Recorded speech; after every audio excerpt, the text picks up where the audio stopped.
talked about every goal has three parts. Share that with us. This is one thing that has been evolved because I have been teaching goal setting for probably 30 years. Mhm. It's one of my wheelhouses, if you will. And what I've discovered specifically is that over these years, so let's say 25 years ago, I'd ask an audience, how many of you have your goals written down and in a place where you can see it? It's about 25% of an audience. That's a Well, lot. as the years went on, that became 13%, 10%, 8% of an audience. And so I really started delving into in the last couple of years, like, what's this fear about setting goals? Hmm. And one of the things I discovered, and I've known this for a long time, is that if people do something sort of part time or on the side or just a little, they think it's not worthy of setting a goal. Like people think goals have to be all in and stupendous. And so that's the first sort of misnomer is that you can have a goal with whatever you're doing. It doesn't have to be a huge stupendous goal. But then the second reason is really become the one that is bigger is that people are afraid of failing.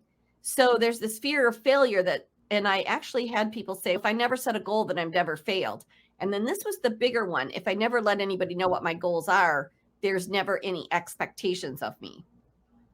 And that's mind blowing to me. And so then I started delving in even deeper is how can we help people see that this isn't an end all be all? And so as I started diving into it and really learning the psychology of how people feel about goals and then what causes people to achieve them and what causes them not to stick with it. Why are some people like, oh, I persevere, and other people are, and I have resilience where other people don't.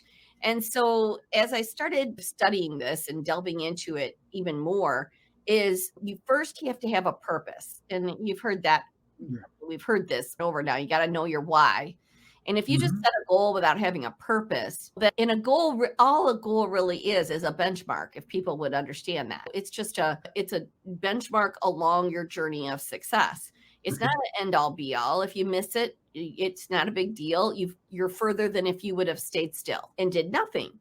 And that's where I really started to understand is people that have a purpose like for example, I want to sell $5,000 this month. If you don't have the tat attached to anything, if I did $5,000, what would that do for me, for my family? What would we do with that extra income? Or if I sold $5,000 for this whole year every month, what would my income be at the end of the year? What would we do with that? And if people are attached to that of a purpose, then they have a tendency, even if they don't hit that 5,000, if they hit 4,200, they're like, that's okay because I'm this much further. And that passion is that purpose is what drives them. It's what keeps them going. Versus if you just say, I'm going to try to sell $5,000 this month, and then you don't, then you have it attached to nothing, then you're just, oh, no big deal. I'll probably never be able to do that anyway. I don't know why I Hmm. thought I could. But the third piece, then, which is also huge. So the second piece, then, is the actual task, if you will. So I've got my purpose. Then I set up, okay, what are my benchmarks that I need to? But the third piece to that is what's your plan of action? I'm sure you've heard this over the years. You got to have a plan and work your plan. And it's really, you got to have a goal and then you work it with a plan. And a lot of people don't have a plan. They just like, and they don't watch their numbers. I'm a big numbers girl on everything. And people like set goals and I want to sell 5,000 this month, but they have no plan. They don't break it down. Okay, that means I need to sell 1,250 a week. What's your plan to sell 1,250 a week? How How many many people? Yeah. people will you need to speak to? How Yep. many calls will you need to make? What if you've got a particular ticket item, what does that break down to? How many of those will you need to sell? And then when you do that, it's really not a difficult thing to hit really whatever goal you want to hit if Yeah. you have those three things in mind.